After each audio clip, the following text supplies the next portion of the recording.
An ideal gas at 27 degrees Celsius is compressed adiabatically to 8/27 of its original volume.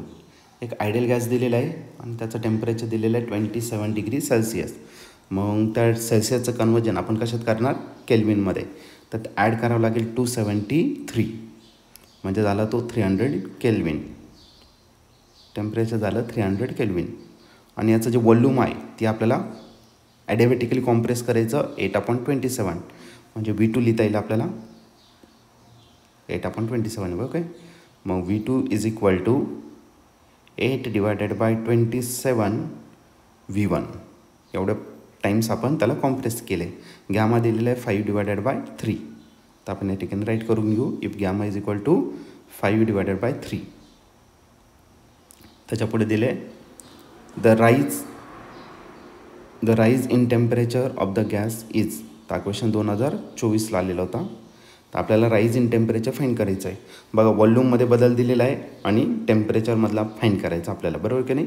म्हणजे adiabatic प्रोसेससाठी आपल्याला temperature आणि volume याचं relation घ्यावं लागेल. आधी मी दोन्ही फॉर्म्युला लिहून देतो ॲडियाबॅटिक प्रोसेससाठी. फॉर ॲडियाबॅटिक प्रोसेस तर पहिले इक्वेशन आहे PV⁻γ is equal to constant. पण आपल्याला प्रेशर आणि वॉल्यूमचं रिलेशन नाही सांगितलं. आपल्याला प्रेशर आणि वॉल्यूम आणि टेम्परेचर.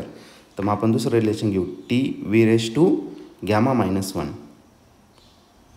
Is remains constant. तर पीच्या जागी तुम्ही आयडियल गॅस इक्वेशन यूज करू शकता.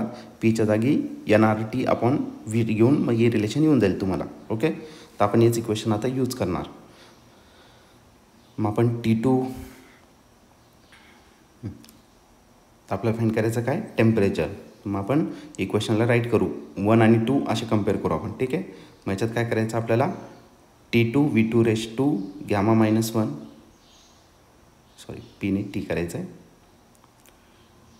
T2V2⁻⁻1 is equal to T1V1⁻⁻1. आता T2 काय आहे, तर T2 दिलेलं नाही, पण T1 दिलेलं आहे. अजून T आहे त्यालाच आपण T1 कन्सिडर करू. ठीक आहे. T1 म्हणू त्याला. मग T2 as it is right करा. V2च्या जागी V2ची व्हॅल्यू टाकून द्या. 8/27 γ. व्हॅल्यू किती आहे, 5/3 -1 इज इक्वल टू T1 किती दिलेलं आहे, 300.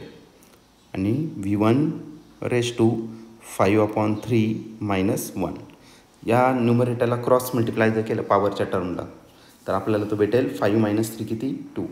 T2 as it is 8/27 as it is ratio याला मल्टिप्लाय जर केलं तर 5 - 3 झाला 2/3 इज इक्वल टू 300. आणि V1 परत तीच पॉवर येणार 2/3. एक राहिलं आपल्याकडून, इथं V1 राहिलं राईट करायचं. V1 मिस केला, पण V1 राईट करतो फक्त. ठीक आहे. त्याला सेपरेट करू. T2 as it is into पहिल्या ब्रॅकेटमध्ये 8/27 रेश टू 2/3 आणि V1 पण काय करा 2/3 इज इक्वल टू 300 आणि V1 2/3. V1 काय होणार, कॅन्सल.